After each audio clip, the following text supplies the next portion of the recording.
这是一部教育孩子要懂得尊重、孝顺长辈、懂得感恩的故事。故事一开始就是小乌鸦叼来虫子喂老乌鸦，看到这样的场景，总是心中有着一丝丝的暖意。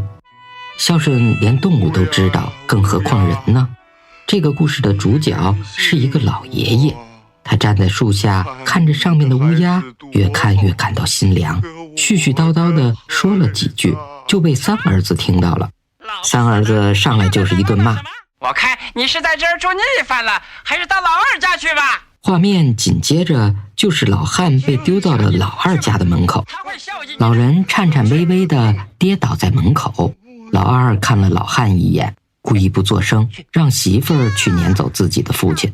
果然是什么样的人就找什么样的老婆呀。二媳妇儿上来就是一顿冷嘲热讽，大哥早想孝敬你了，你去吧。这个二媳妇儿拎着老人丢到了老大家的门口，同样老汉也是跌倒在地上。老大看到老汉坐在自己的门口，马上凶相毕露，咒骂着老人，拎起来又丢到了老三家的门口。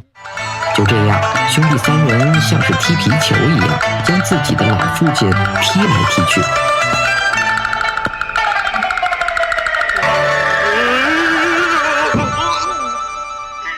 这样一个悲伤的老人，内心痛苦，那种以前生下儿子的喜悦和现在孤苦无依，深深地刺痛了他的内心。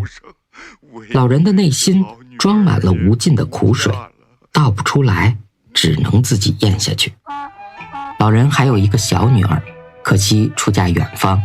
这时画面一转，小女儿这时回家来看父亲，路途中想到了父亲将他们兄妹几个人拉扯长大，吃尽了人间的寒苦，早早的就染上了满头白发。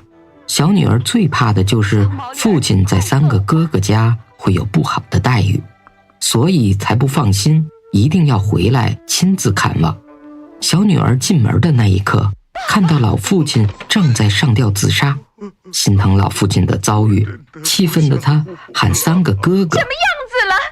但是哥哥们都关上了门。二哥，小女儿只能想到一个办法去帮助父亲。夜晚的时候，她在院子里刨坑，拿出了什么东西。三个兄弟正在偷看的时候，看到那些东西竟然变成了金子。又看到小妹将东西藏到了枕头里。第二天，小女儿走了，三个儿子来找父亲，看着抱着枕头的老人，突然变成了财神抱着大元宝。三个兄弟先是自责自己对不起老父亲，然后就开始相互争抢老人。我家去吧。枕头给我呀！枕头给我！小女儿表示，谁表现好，父亲就跟着谁过。您坐这。三个兄弟每天轮番伺候老父亲，在这段时间里，老人过了一个祥和的晚年。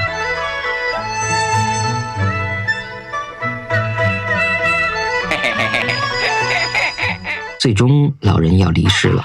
三个兄弟露出了贪婪的模样，掐着老父亲的脖子逼问枕头。老人说喊小妹回来，就说谁尽孝最好，枕头就给谁。红枕头在哪儿啊？快说呀，在哪儿？快让我进去！哎，我们已经尽了最大的孝心了。就是啊。三个儿子又开始争先夺后地办理老人后事。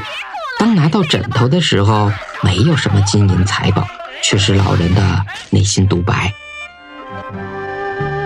爸爸本是穷汉，哪有钱财万贯？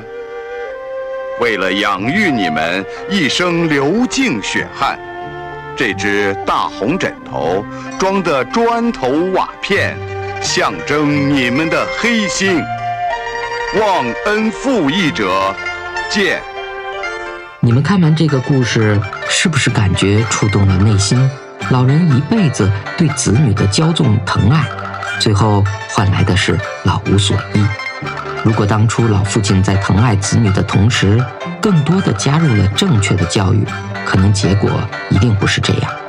疼爱不是溺爱，教育也不是纵容。对此你有什么看法呢？欢迎大家在下方评论留言，记得点赞关注。